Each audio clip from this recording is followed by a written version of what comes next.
Hello, everyone. This is Chen, your friend. I'm a cultural historian of early medieval Europe and late medieval China, and I'm based in Austin, Texas, the United States of America. Today, with me to kind of dealing with the final bit of concrete, substantial material of Hoge's book on opening Hegel's Science of Logic, is my great friend Aran. How are you doing, Aran? I'm doing good, Trent. Good to be with you. I'm an instructor of philosophy based in Austin, Texas, and I'm happy to discuss this last bit of opening of Hegel's logic. All right, dear listeners, are you aware this is our final concrete episode about this book, providing our critical remarks or our response to the section Holgate interpreted from the relationship between something and other in terms of the constitution and the determination, all the way through the very end of his book, True Infinity. And instead of like presenting what he analyzed and argues in his book, this one is more like our response to his analysis, because his analysis has been like presented in this channel in the previous episodes. So this episode hopefully would provide extra information for those of you who are listened to the previous 2 or 3 episodes. So why don't we just open the floor, Ron, and like dive into the first concentrated general remarks, unless you have something more background to talk about.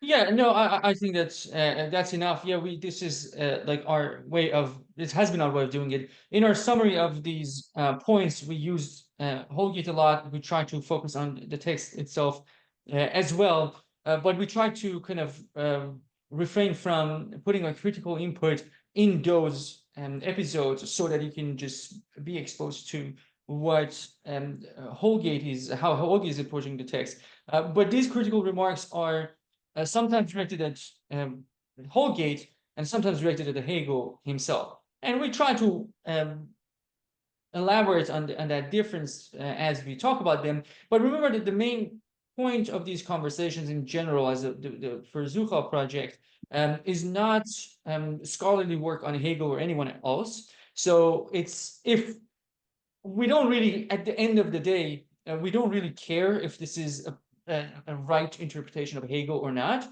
What we care for is that if this makes sense, and whoever's interpretation it is, if our misinterpretation of Hegel is what makes sense, then whatever you want to call that, that we will be fine with that. And I just wanted to remind our listeners of this level of approach that we are not here to interpret. We're not here to be scholars of Hegel or anyone else. We're trying to be extracting interesting points with all these thinkers and kind of talk about things that matter to us in the broader intellectual realm. So with that, let's just dive into the first kind of category of critical remarks that we have, and this category revolves around the concept of identity, right? And while we were discussing the text, this concept kept coming back, and for good reasons. Um, I mean, in general, the concept of identities, we are fascinated by that. In general, it's relevant in all sorts of discussions. But what was interesting in Hegel's approach was like he didn't necessarily use the concept of identity in any kind of a direct way, but it was always implied. Like, for instance, like the development of the concept of something, right? In some ways, it's just like the beginning of a concrete identity. That something has some level of concrete determination as a this something, especially when something like the concept of other get developed. Like this is something, this is other, they have in this very crude, basic conceptual sense, different identities. Now, this kept coming back in different forms. For instance, when we talked about determination and the concept of in itself, we're thinking about what something is as it is, and that thing is not something hidden or isolated or inaccessible as someone like Kant might think, but it is something's identity on its own, right? That enters into relationship with other things.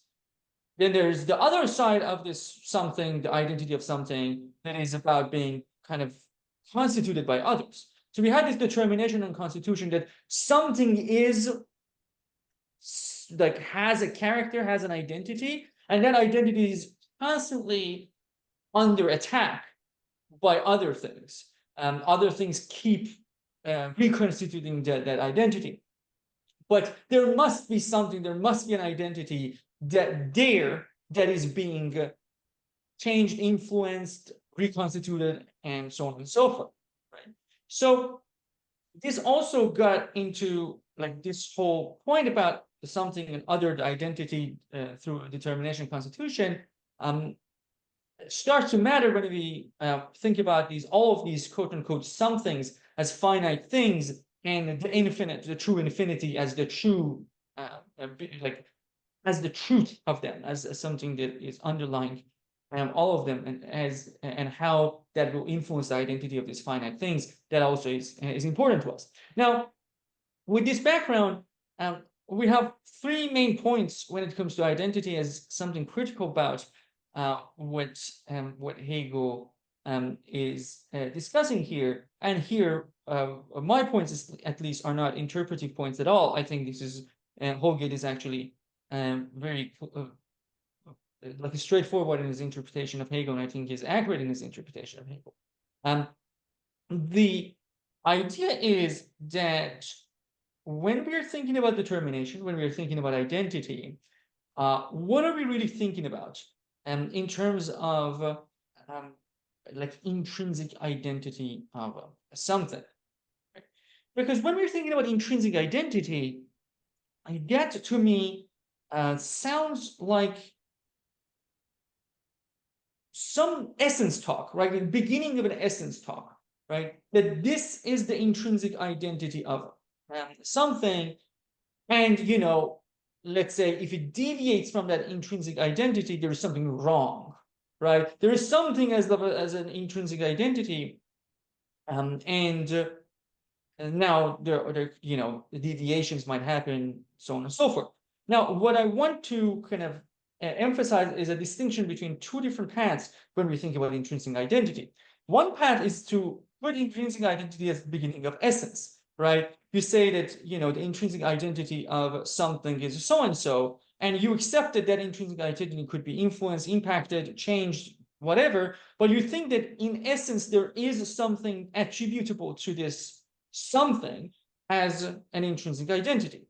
The second route is to think about identity in a far less forceful way, meaning that identity is just about a state of a being, of an artificially drawn border that we can call a thing. And this second part, to me, like I think makes more sense if you think about different shapes, different geometrical shapes, right? As kind of like Legos, right? We can put some random Legos, weirdly shaped Legos together, and we have a final shape, right? And that final shape gives an identity to that, put together shape as a thing, right? And we could say that thing together with all of those Lego pieces together, there is an identity there, right? And that identity means, drawing a border between that shape that we have created and its environment. We can think about that as a something and the environment as the other. We can think about this shape thing as having determination, being constantly reconstituted by others, right? By the other, which is the environment. Which could be like if the pressure changes, if the temperature goes up, the Legos are going to get melted. Like now the shape is going to change, right? Think about that as reconstitution. Now, when we're thinking about this, we don't need to think about any intrinsic identity. We don't need to think about any sort of essence here. This is just happens to be the shape at that given moment, right? And the distinction between what is the something, what is the environment, was rather arbitrary, because you can think about, you know, you can carve out this space in a very different way and call that as something, and whatever lies outside of it is spatially as an other, right? And in any act of that kind, arbitrary to a very good extent, you will have this kind of a structure. This is the something, this is the other, this is determination, this is the constitution coming from the others. But none of this constitutes any sort of intrinsic identity or essence to that shape or to that carved out space, right? And this is concerning. Like, mentioning this is important because there is a concerning aspect of Hegel's approach and Holge's appreciation of that in Hegel, which is to really jump from this to thinking about intrinsic identity as if there is some level of like essence existing in things. And this takes me to the second point that you see on the screen. What type of a thing has determination, right? And we've had with Trent this problem from the very beginning, that what qualifies as something? Like, anything is a something, or we're thinking about a very specific type of thing? Electrons are somethings, you know, state is a something, cups are something, you know, a piece of glass is something. Like, what is a something? Like, when we're thinking about like how this logical structure kind of maps out into empirical objects or intellectual objects, like, what is this something, right? And the concerning part is something that Hegel says and Holgate repeats, and that shows itself in the concept of the determination of humanity, right? Now, we're not thinking about, when we think about determination of humanity, we're not thinking about this kind of Lego shape that kind of is put together in this random way, and it has an identity now, but that doesn't mean there is something deeper about its essence that is just going to be continued. When we're thinking about determination of humanity, we're thinking about like species is a quote unquote something with a determination, and there is something fixed about that, which is problematic on many levels. Number one, from the standpoint of modern biology, that's a very contentious claim to say that species have this very fixed sort of determination. Number two, there is something confusing here to me, which is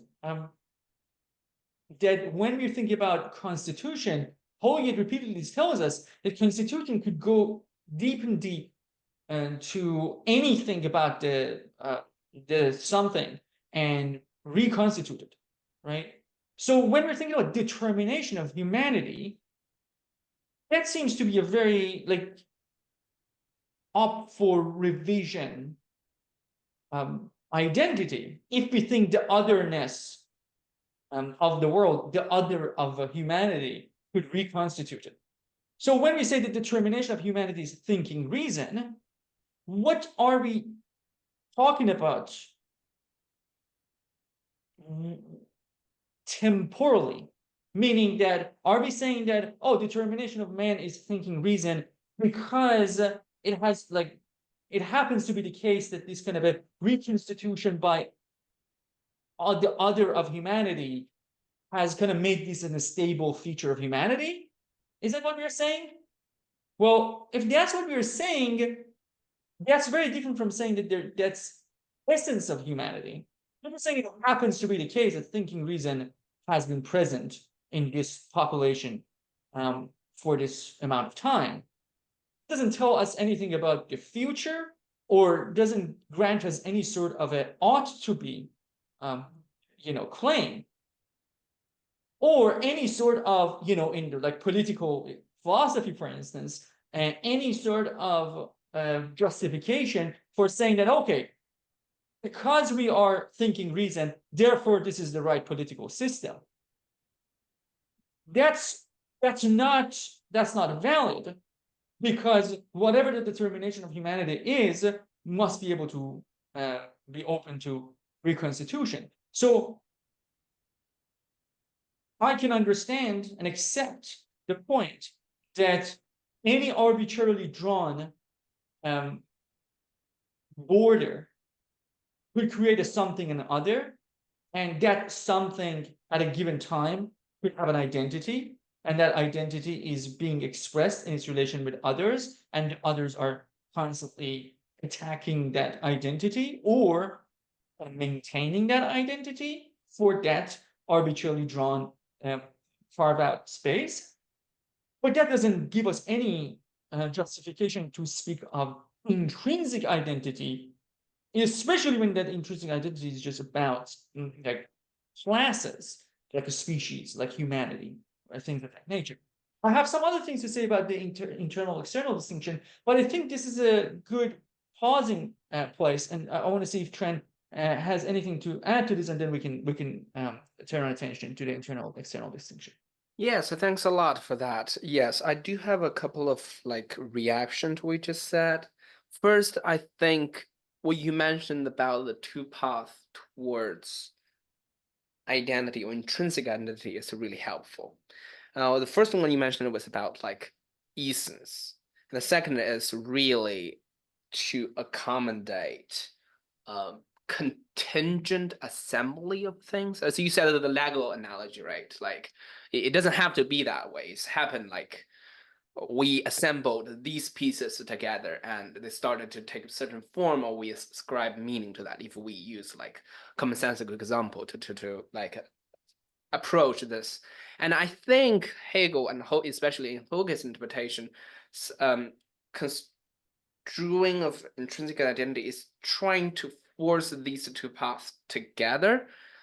In my reading, it's really like a quest for an essence for something without essentializing, so that to accommodate changes as well as like contingency. However, if we read it in this way, certain questions that have been like haunting me for a while, like just pop up because like they're so relevant, but I don't think this model really solved those questions. First is like, when we were talking about Isaiah Berlin's essays, we talked about like the locus for contingency when we're trying to separate different things. So where is the locus for contingency here for like Hegel's conceptualization of essence and the intrinsic identity? I don't know how to square that with this. Seems to me quite necessary structure for anything to hold. So is contingency part of the game, or is it something external to it? And the second thing, I think this, what you talked about, also really connects with a question we have been talking about for a while, namely the universal and individual relationship. Like you talking about like humanity, the species has like a thinking reason is as its a determination, whereas the humanity can also be like, at least in common sense understanding, be abstracted based on individual human beings and see the so-called common denominator. I'm sure this is like different from like Hegel's approach. However, this individual and the collective like categories, their interplay must not be ignored when we try to say maintain at the same time like individual human beings has a determinacy or determination or like intrinsic identity, or on the other hand the collective category, a species, also has its determination as well as the intrinsic identity. So what's the relationship between the two if it is not, say, common denomination, whatever? So at least at this stage, I haven't yet seen like very clear demonstration of, or at least indication of the attempt to solve this question. Yet this question is already present in the universal claims made in the whole process. Yes, that's what I have so far. Yeah. Yeah, so that's very good that you kind of referred to those conversations. I agree with you that we don't have as like Hegel's approach doesn't seem to give us an immediate solution to those problems. But I think I think there is something here that it has a fertile ground for further like development of the concept, and that also comes from my understanding of Hegel's concept of concrete universals, Okay. and how this kind of individuality and universality come into an interplay, um, and I think there is just as much as we like think about locus of contingency, locus of necessity is important there. And I think this reminds me of a discussion that David Hall, a contemporary philosopher of biology, has. Uh, he's a proponent of the species as individuals approach in the philosophy of biology. But one of the things that from one of his famous papers that I remember was that like his basic point is that a species are just like individual lines of parents and grandchildren. That's how what it is. So it doesn't matter how much change, morphological similarity exists in them. There is no common denominator. We're just talking about a line that is being spread out, and maybe the grandparents have there are some traits that are typical in the grandparents that are not as existent in the grandchildren anymore. That doesn't make them not part of the same species, because a species is just like this kind of a continuous in time lineage. That's what a species is, right? Now, in discussing that, in having that kind of a anti-essentialist approach to species, Hall says that, look, we can talk about essences in nature, but those essences are about the whole thing together, right? It's not about species. There's no species level essences. There are essences for biology. There are essences for life, right? There are laws for life. Just like, and this is Hall's example, there is no essence to Mars, right? Mars has no essence. The essence of any physical matter expresses itself in laws of physics.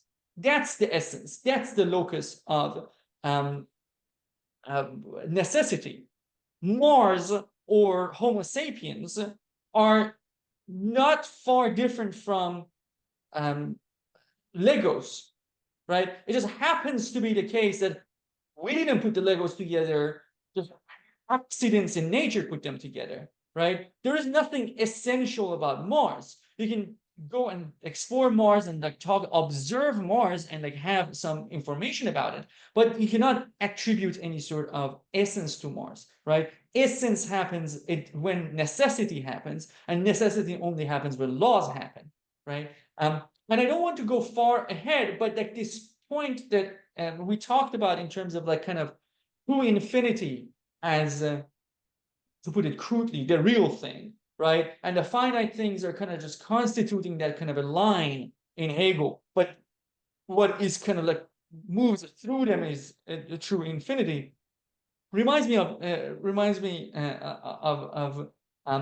this like laws behind finite beings in the more natural scientific sense. Also, and this is the last thing I'm going to say, or maybe second to last.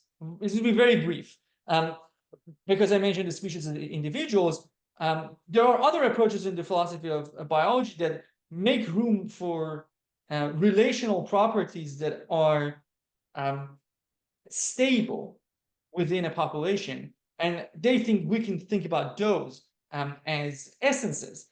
What I'm suggesting here is that the concept of essence could be, we can still have the concept of essence without a rigid intrinsic, list of intrinsic properties of something, right? There might be some, and that might be what we want at the end of this. We kind of escape this kind of a duality of either nominalism or rigid essentialism. And this is the last thing. I think Hegel's point about constitution, that this kind of inescapable reconstitutions by others, has the potential of already saving us from that rigid conception of essence, right? But insofar as the discussion of opening of Hegel's logic goes, this tension hasn't been resolved. You cannot have it both ways. You cannot assume a rigid, fixed determination for humanity, and at the same time say others could reconstitute anything's identity to the core. These two do not match. And how this seemingly present mismatch is going to dealt with or not dealt with in Hegel later on, that's a different question. But these two things that could not happen together, and I think that's the main point that I wanted to emphasize.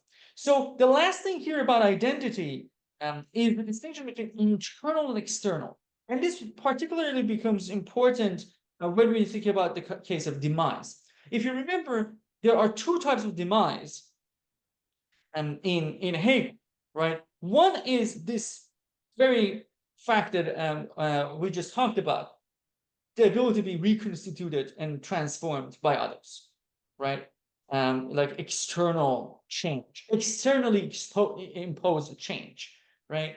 To the point of absolute like transformation, right? There is another thing which comes from finitude, which is an internal decay, as Holgate calls it, right? That it's not about the external attack, but it's about internal tensions that will, ultimately move any finite being to its end, right?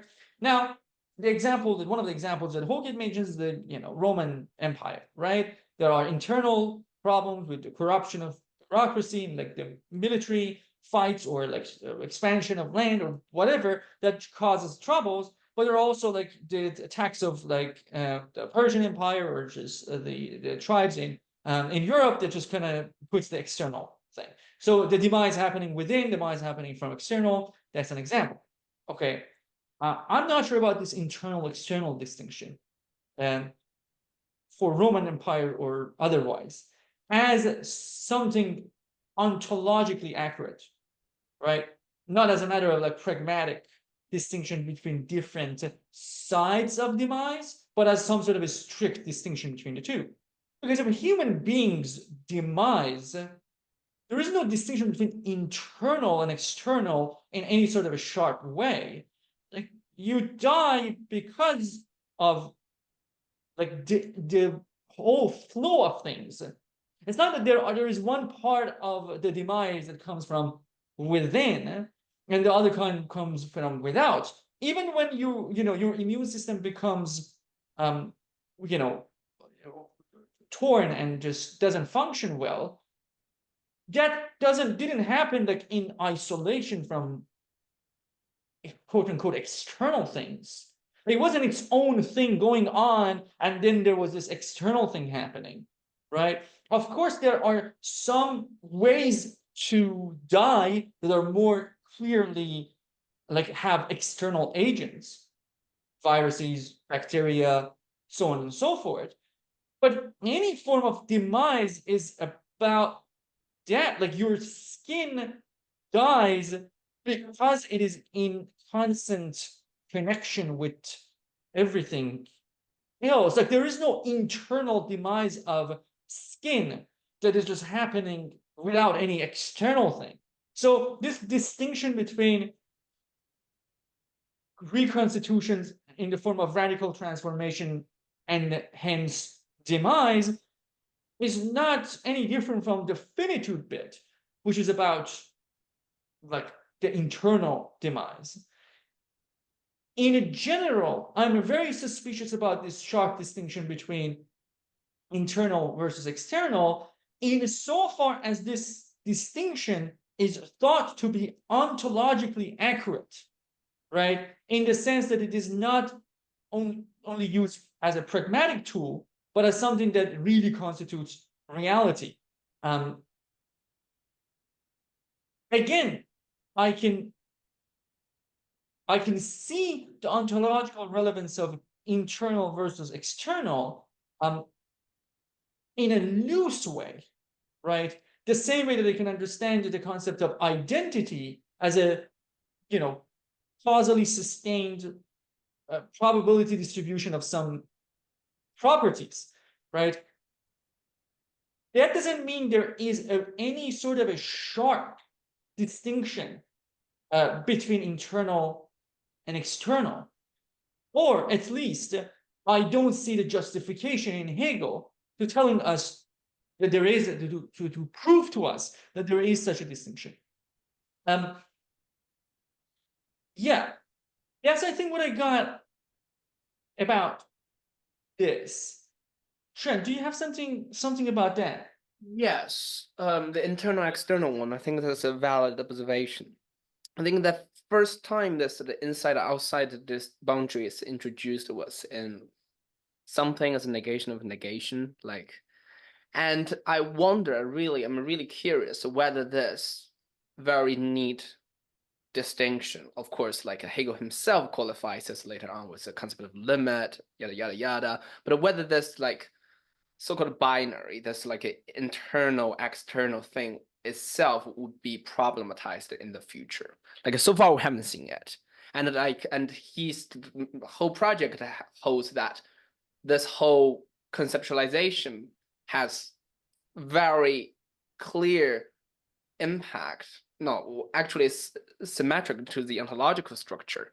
So, which speaks to your suspicion or reservation about like the direct translation between this conceptual boundary between inside, outside, internal, external to the actual phenomenon we are like actually experiencing, observing, which is itself the foundation for the project of science. So I'm curious about that, and I share your reservation.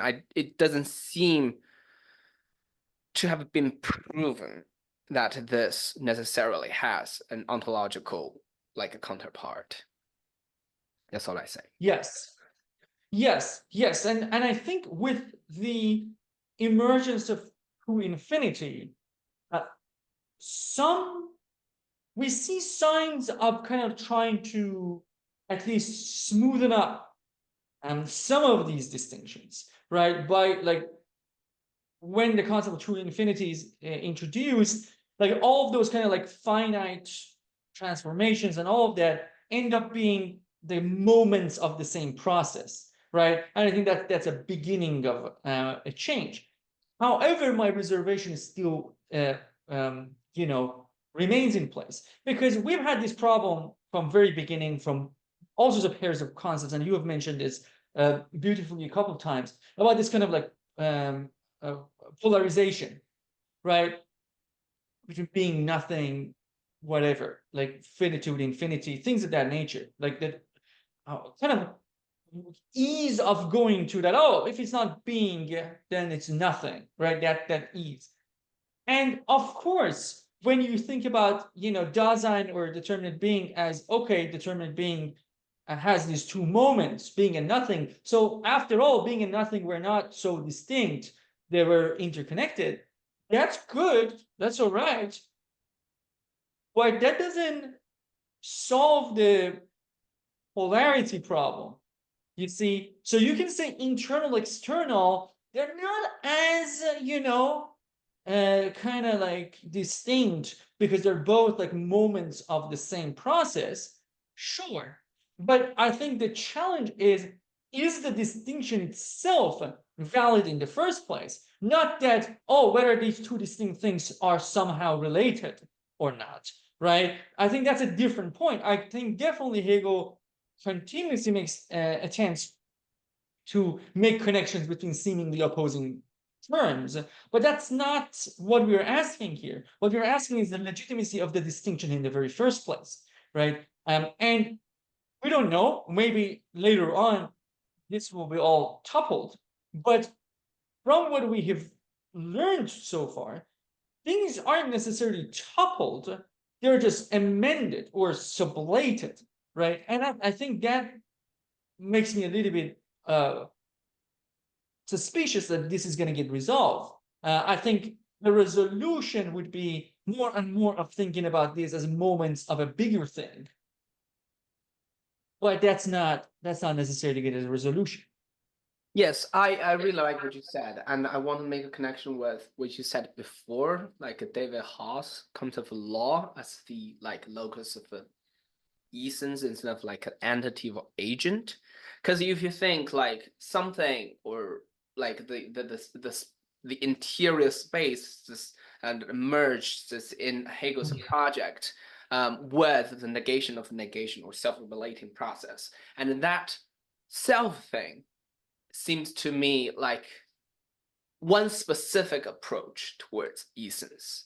It's not like in my, I haven't read like David Hall, but like based on what you said and like our conversation in other context, it seems like that law thing does not have an entity or agent to itself, like the ego, Descartes' sense of ego, I or self, that category. But Hegel is like closer to that I and other as like that's my reading at this point, like the grounding principle to a certain extent between the interior space and the exterior space. And this is not really, it's first of all not justified. Second, it's not fundamentally challenged. It got sublated and qualified, relativized at different places, and like to a finer degree each stage of analysis. However, that's what I have like in mind when I propose the concept of polarization. That self-other distinction. It started as perhaps a working hypothesis that because it corresponds so neatly with being and not, that a negation relationship that is taken at a stage as like a habit, a routine without question.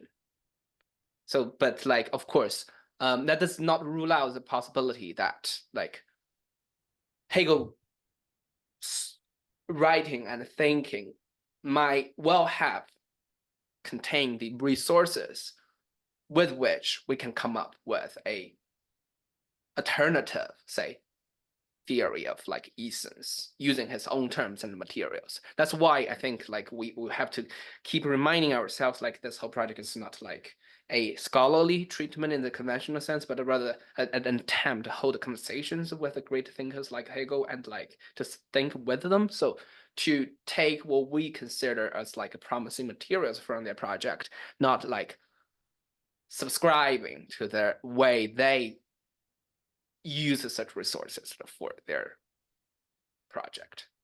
I hope that makes Yeah. sense. Yeah. And it definitely makes sense. And I think the point about the I and the other, I think, is very important. Like, of course, Hegel hadn't talked about subjectivity yet, but I think that's the, if we think about like David Hall and Hegel here, like, I think the difference, I don't know Hall's conception of subjectivity, but from like as an extension of like someone with that type of a thinking, I think Hegel wants to kind of say that, yes, like these two, like there is I, there is the non-I, and there is this process that these are the moments of the same thing. And someone like Hall would accept something of that kind. But I think the difference is that there is a something not Lego-like for Hegel about I and the other, right? Something that is kind of like fixed about, this is the I. And Right. we see this like as Holgate mentions that there is the necessity of human consciousness for existence, something like that, that I'm not justified in that, right? Even if we think about these as moments of the same process, that doesn't mean and accept legitimacy of some level of distinction. Essentialization of those distinctions are not. That's a very different move.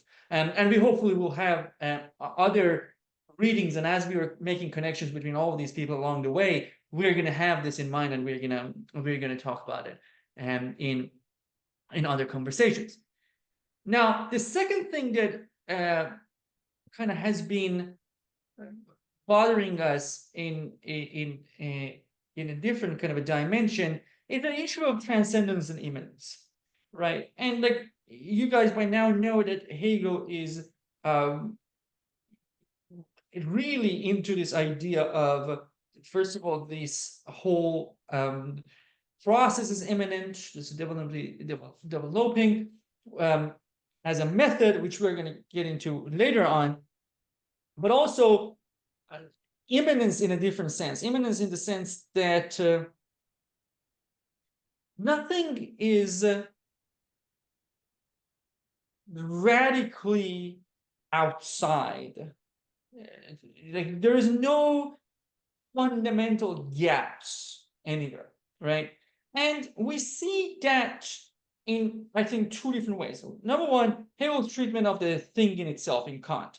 Because Kant's concept of thing in itself, according to Hegel, is to kind of like introduce something, some realm that exists, that has a being, but there is a gap between us and that realm. We have no access to that, right? So Kant is definitely is a philosopher that appreciates gaps, right? He appreciates that there could be an absolute gap between different realms. Hegel thinks that's vacuous because the concept of the thing in itself wants to do two things at the same time, and these two are contradictory. One says something that is absolutely transcendent. Two, attribute quote unquote the thinghood to that. If you want to attribute thinghood, you're already playing the game of determination. You cannot think about it as absolutely transcendent. And if you want to kind of eject completely, then you don't have anything to talk about. There is no meaningful concept there. It's just like you plot yourself in some sort of a tautology that a thing in itself just means a thing that is not determined, and your judgment becomes a thing that is not determined is not determined, and you're not really doing anything. You're not giving us some like grand thing about like limits of human knowledge. You're saying that what is not determined is not determined. Sure, what is not determined is not determined. That's not a very very deep point. Also, we see this like that's a rejection of transcendence, right? In the sense that there's nothing transcending us. And this shows itself and also like expressed in a different way when Holgate interprets Hegel as saying that there's nothing in a person that doesn't come into relation with others, right? There is no absolute hiding place, right? There's nothing in the thing that is just cannot be accessed, is not showing itself in its interaction with others. Every bit of everything is in relation with others, right? And I think that the idea there, or the argument there, is that, that innermost identity of a thing is something that, because it wants to be innermost identity of a thing, independent from all the relations, in an ironic way, it creates a relation, right? Because it just becomes a rejection of that other relations, and with that, it constitutes another form of relation. So even when you are kind of like thinking about this absolute hiding place for things, that hiding place is in relation to all the other relationships in a negative way, but still, that's a relationship. Now, I sympathize with Hegel's criticism of Kant in saying that this is not, the concept of thing in itself as Kant thinks of it. There is something not sustainable there in terms of you want this to be about things, and at the same time you want to be transcendent. However, there is something very unsettling about Hegel's comfort in assuming that radical difference is not possible. And I think we have talked about this before in terms of articulation as well, in the sense that beginning of phenomenology of spirit, beginning of science of logic, all of them are kind of getting to a point that if you cannot articulate, then you don't know what you're talking about. It must be, truth must be articulable, right? Otherwise, it is nothing, right? And I think that's the part that is very like objectionable to me, because yes, if you start by assumption that everything that is there must be articulable, then sure, you arrive at that conclusion. But I'm not seeing that argument. I'm not seeing that argument that there is something that should be absolutely escaping us in either expression or in existence, that cannot even be considered intellectually, right? And that means that that's in terms of like epistemology, it doesn't necessarily land us where Kant wants us to land. That some level of limitation that even can be articulated. What I'm thinking here is that something that is not even articulable as a limitation, the possibility of that, right? Because I think these two things come together. Hegel really wants to emphasize, and one of Hegel's problems with Kant is that you put a limit. When you put a limit, you need to know both sides of the limit, right? And that means that whatever you are thinking about as this beyond the limit is already articulated, is already with us, right? It's not you cannot have a limit that you don't know the other side.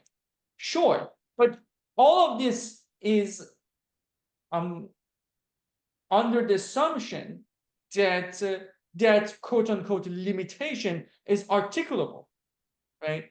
Just like it is an assumption that truth must be articulable in reason, right? That seems to be an assumption there as well. Just to give a quick kind of like an alternative to this point, to just make my case clear about this radical difference or this type of like inaccessibility, but not in a Kantian sense, that doesn't need to have any sort of a, transcendence in that direction. Think about the problem of individuals, right? The problem of individuals, like all sorts of philosophers from ancient Greece to medieval times and modern thinkers have thought about, is like there are all sorts of theories that are presented. One of them is, if I pronounce this correctly, I think Hexaity is called. The Hexaity theory or Hexaity theory. I forgot the exact pronunciation, but the idea of it is very interesting, which is that the question is, what is an individual, right? And the answer could be like, okay, what is an individual in the sense like, what is trend? You can start talking about trends properties. You can talk about all sorts of characteristics. You can talk about all sorts of things about trend. You can point at trend. You can do all of those things, right? What the Hexaity theory claims is that you do all of those things. There's something about trends individuality that is ineffable, and it's not about a list of attributes or like kind of like characteristics or properties that you attach to him. It's just something that is there, like it's being there. And you see this in different ways in like, the name suddenly escaped my mind, but the whole ordeal about what is it like to be a bat, right? That idea, Thomas Nagel, right? Thomas Nagel's idea about like, there is always, we can think about what bats are, we can think about how they behave in the world, we can think about all their, anatomy and all the things that exist in them, but all of those things come like merge together gives a quality of being a bat. You cannot be a bat. There's nothing you can do about, there's no list that will end up giving you, okay, here it is, we got it, this is how it is to be a bat. No, you can describe what it's like to be a bat, but you cannot experience it.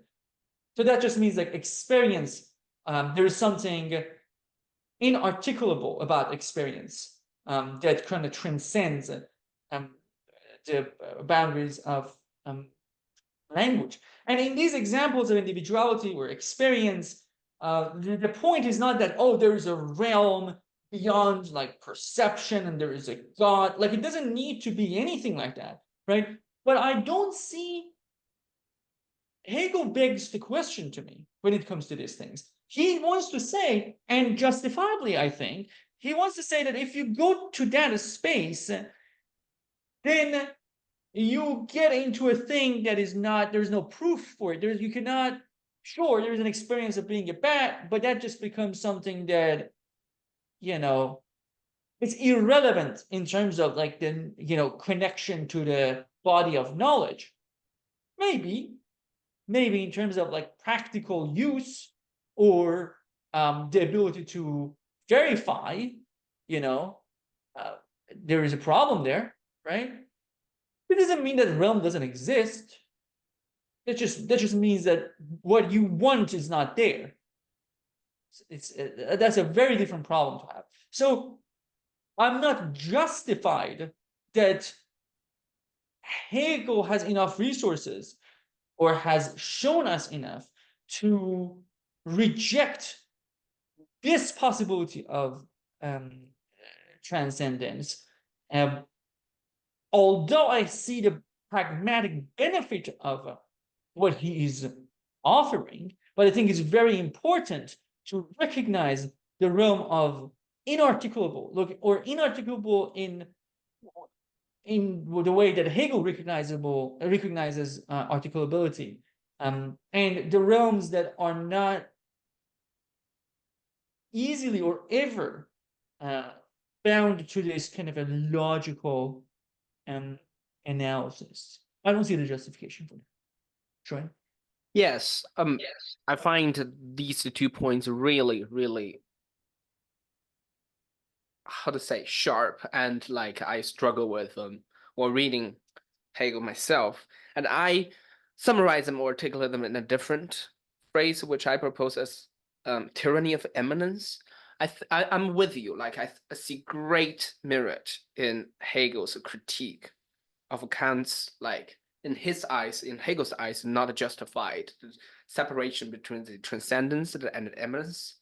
However, I think the reaction is a bit exaggerated on Hegel's part.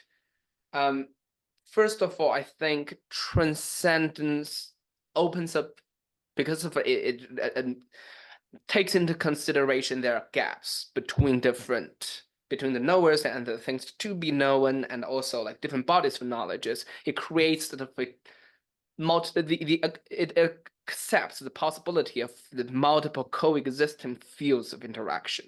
Each may be like governed by its own law, yada yada yada. But yet in Hegel's project, it seems there's no hiding space, as you mentioned, and the something and its other necessarily interacts. They cannot fail to interact.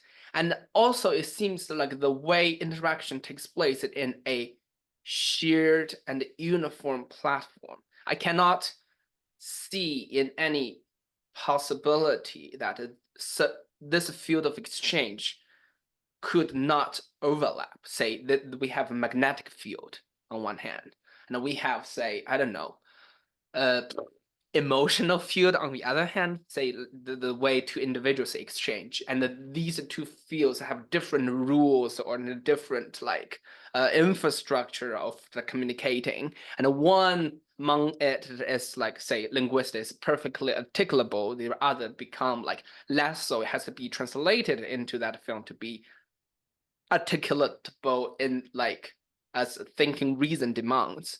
All those fields which are not perfectly articulable or do not belong to the fundamental determination of like mankind, whatever, or knowledge, becomes somehow illegitimate.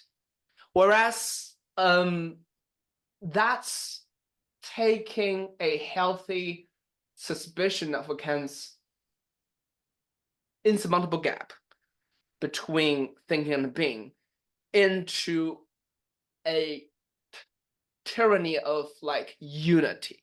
that the two must work hand in hand, and there's absolutely no in no condition, in no circumstances should they be separated. Therefore, the way thinking circulates the self also dictates or reflects or parallels the way being interact in all circumstances, which I think is just like, how to say, taking its working hypothesis into a command or mandate and ruling out the possibility of multiple coexisting, perhaps even non-overlapping fields of exchange and like influence and flatten them into one field. And in so doing, I see great parallels between this like understanding on the relationship between being and thinking, and a very important concept in political thought, political history, everything, public versus a private distinction. So the public space is precisely what Hegel understands, that like individuals operate or exchange in such a space, and the space is like, to a certain extent, neutral. As you said, their personal experience, their positions, their like identities, that it did not matter once they are interacting this, because once you say something in the public domain or public space, those things need to be verified, cross-referenced, and produced at the first place with the sole intention of reaching another thinking individual. So that space itself is the only legitimate ground in certain form of politics where individuals exchange their thought. So I don't know. It seems like Hegel is taking this logic to its like extreme version. This does not just apply to say political discussion, but also pertains to all kinds of human knowledge as well as like being in general. So that's why I call it a tyranny of immanence, because a healthy criticism or skepticism eventually, in my eyes, is growing, is on the path towards growing into a holistic, all-encompassing, like sovereign type of like mandate giving body that is not really like accountable for people who are raising the doubt that there might be important, in fact, indispensable forms of exchange or communication that just do not fit the like regulations or demands of this perfect articulability raised by this concept of immanence. That's Yes, I think that's perfect. Yeah, that's a perfect way to put it. Yes, I think it's first of all, like the point about privacy is absolutely just on par with all we have said here, that there is no this kind of like privacy in the sense even of like private revelation seems to be insignificant, just thrown away, right? That I cannot have a very private experience, religious revelation in Hegel's view, because unless I am able to articulate that and bring it to the sphere of communication, there is no merit to it. And like one can see like why Hegel is resisting here, because charlatans or whatever, like cultish behavior could come out of this kind of like unprovable claim of revelation. But it's not to deny that there is no genuine version of that. Like it's verifiability and being able to communicate are practical demands which makes sense, but that they're not exhausting the possibility of knowledge in any way. And lastly, I want to also acknowledge what you said about this kind of like logics, like the different forms of like what Hegel is doing here, which has been fascinating for both of us, is that like our confusion about what a something is, right? And it seems like Hegel wants to come up with some logical ground that a something could be a thing, could be an institution, could be species, could be an emotion, could be anything. Like at this level, at least he's thinking that whatever, like anything else is kind of a subcategory of this logic, right? Everything must be absorbed in this. It doesn't matter if you're talking about magnetic fields or emotional exchanges. They should all be part of the same like ground. And I'm not sure if I've seen the justification for that, right? It's valid to think that, making, because I think that was our original interest in Hegel, that Hegel's point was, hey, these rigid distinctions between disciplines and areas of life is problematic. And we're all for that, right? But now thinking about all of them as being kind of like subsumable to one logic is that requires a lot more justification, right? It is not clear at all to me that all the quote unquote some things must follow from the same logic. And we're going to talk about like what we think is going to be a more probably clear attack here when we talk about the presuppositions we think and Hegel's system actually has without real acknowledgement that just become more clear there. I'm going to suggest, Trent, that wasn't part of the plan, but we have talked a lot and we talked well, right? It's been a very good conversation, I think. But I think if the last two slides enough do, this I think has reached more than 45 minutes, and I think it's good to have some level of limitation there. Let's finish this one. Come back, talk about those last two points, two slides for critical remarks, and then we will move on to the summary, and we will finish our discussion of opening of Hegel's logic.